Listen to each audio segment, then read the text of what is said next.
Next up, we have Samantha Gorman from Tenderclaws. Hi, I'm Samantha. I'm one of the co-founders of Studio Tenderclaws. And we've become known for several projects across a variety of media. We're a growing studio of about 15. We're committed to creating compelling content and unique projects that are rooted in story and creatively tailored to platform strengths. We're often commissioned to create launch titles for new platforms and imaginative interactions for emerging media. This has enabled us to continue a variety of projects that range from installations to virtual reality, which was a high-selling title on Oculus Go. So how we got here is it's actually directed by two people, myself and Danny Cannizzaro. He comes from a background in illustration, into 3D art, into coding.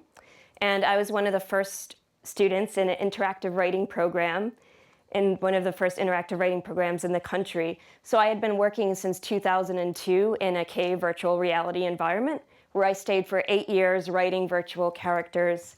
And I've thought a lot about this topic. I used to be a professor of digital writing at Brown University and Rhode Island School of Design. So I kind of have two main thoughts about it, and it boils down to two things. Both relate to how designing characters and interaction is very tied to our assumptions of what the human is. And first is our desire and our human desire to be seen or acknowledged.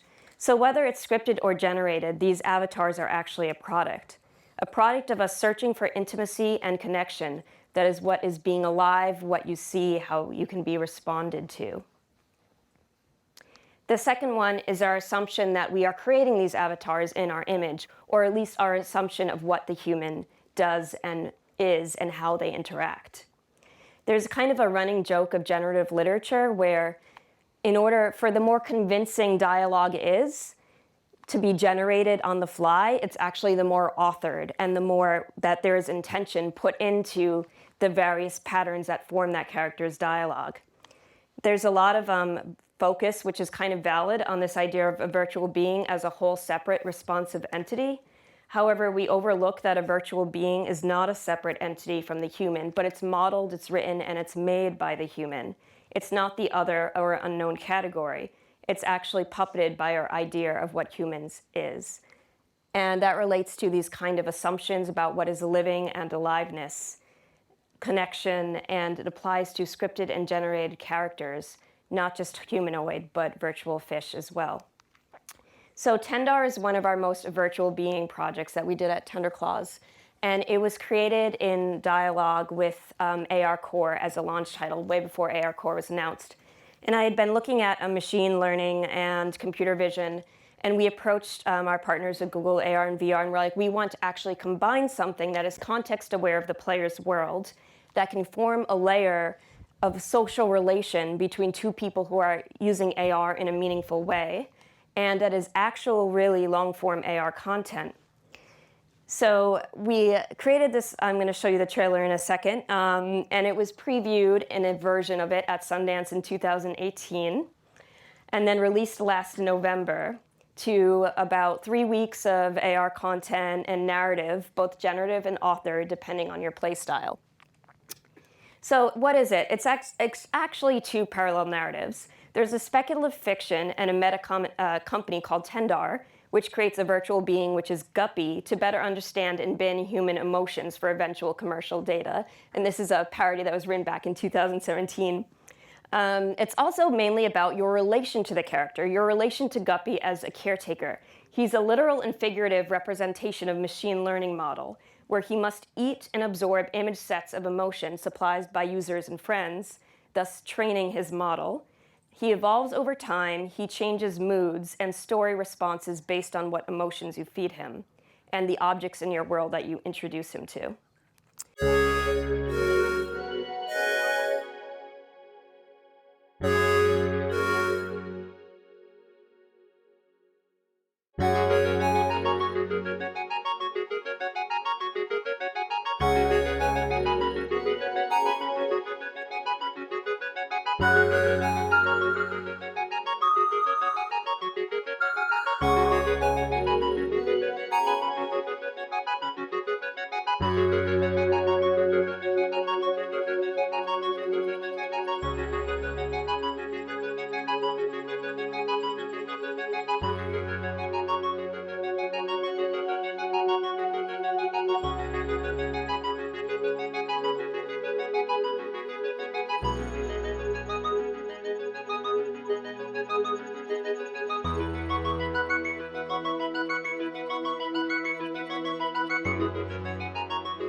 So that's Guppy. There's a lot of mechanisms at work.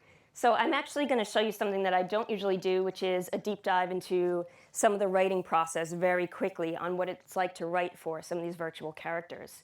First, I have to say that some of the things on how this app actually works is part of it is this kind of engagement and this back and forth mirroring with you and Guppy, where you teach each other kind of emotions, and there's this sort of reading that you get, which gives these like funny fortunes of what you're really feeling. And there's kind of a commentary on nuance. For instance, like our algorithms can account for 20 different types of human emotion, but they all end up binned in order for the way that these technologies actually work into these just main food groups or categories of emotion. And these emotions are then turned into food that you feed Guppy. And as you feed him, that changes his response and his emotional state to all the different story beats and all the different things that you can do with him as a player. So I think for a conference like this, it's super helpful to just give a quick holla or shout out to ethics, which is we did all of this on device. So we're not collecting any data, and that was important to us and part of the speculative fiction of the world. But because of this, we can actually frame our project in the form of speculative fiction in the voice of the world that tells the user up front we are not collecting their data to make them feel more comfortable to engage with us. Yes, maybe more uncomfortable. And comfortable to engage with us and follow us in the story. He can also recognize over 100 different objects in the world that are then modeled and collected as actual virtual objects. So this is a kind of behind the scenes of how I would direct my writers. It was about 8 writers, part-time and full-time, over 3 months. And this is like an overall large scoring of the plot trajectory, but there's life stages on the left, and then these different nodes represent like key moments or key input points that can be hit no matter what. But within those like definitive trajectory or moments, there are actually a bunch of generative text that can flow and fill in those gaps. So you're not only getting immediate feedback, but you're getting long-term feedback that kind of adds up as you engage more and more with the character. There's a lot to say about this. Actually, one of the things I did want to point out is that almost every potential player engagement in these worlds accounts for changes depending on the plot life stage of the character, the player engagement with the stage, if you poke him, pet him, feed him. If there's no engagement, what decisions does the AI make, and what emotion Guppy's in at that moment of that life stage. How we do this is we actually commissioned an open source free scripting language for generative text and interactive writers, published as Dialogic by a professor named Daniel Howe. And these are writers. Many of the people I work with are fiction writers and poets, and they had never actually written before. So you can find that library if you're interested online. And then in summary, we try to give it a feeling of effect. We try to use both immediate and long-term rewards so the player feels seen, responded to, regardless of stage. It's world context aware. And then aliveness is kind of defined in how you find the relationship to the character. And then finally, the last thing I'd like to talk very briefly about, I'm actually not going to talk about it, I'm just going to show you a video, is the Underpresents. It's something very different, and it's launching today on Oculus Quest, just so happens. It's a full-fleshed out, yeah, thanks. It's a full-fleshed out single and multiplayer game, but it's been talked about especially in our relation to our use of live remote actors that possess and puppet these characters almost all day for the first 4 months after launch. And it expands our philosophy of aliveness that Tender gives, but this is actually puppeting the characters, not just writing to puppet the characters. They're much more directly visible and human powered. So there's lots of layers to the project. You're invited to check it out. I'll show you a brief trailer and then a sneak peek that's like 20 seconds of our live actors in the game from our training last weekend.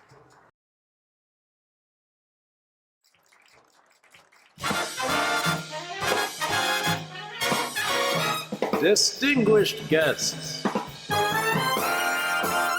are you looking for a little entertainment? You've come to the right place. Prepare to be mesmerized. Prepare to be beguiled, enraptured by the impossible. We've got feasts, fires, fabulists, telepathic cetaceans, and fish ladies. Acts that defy imagination.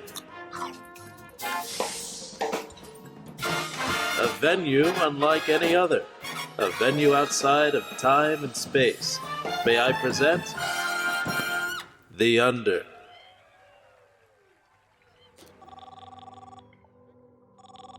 Talk to me, Wild. Heads up, there's a big one coming your way. Really? How many on the crew? About 10.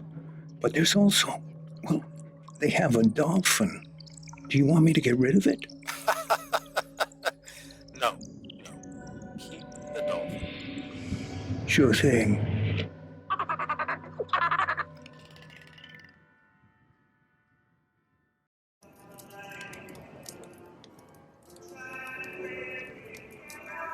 But it's time to give it all.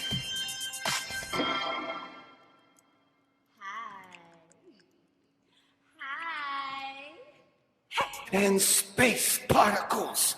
And it's my job to go in and to reestablish the bomb. Yeah, and bring them close. Let's all bring them together. Bring them together. Yeah, over here. Yeah, let me feel it. Is it the right temperature? Woo! There you are. I was wondering if maybe you have something I could eat or drink. Anything would be amazing. No, I am going to teach you how to speak English. And you must listen to me. All right.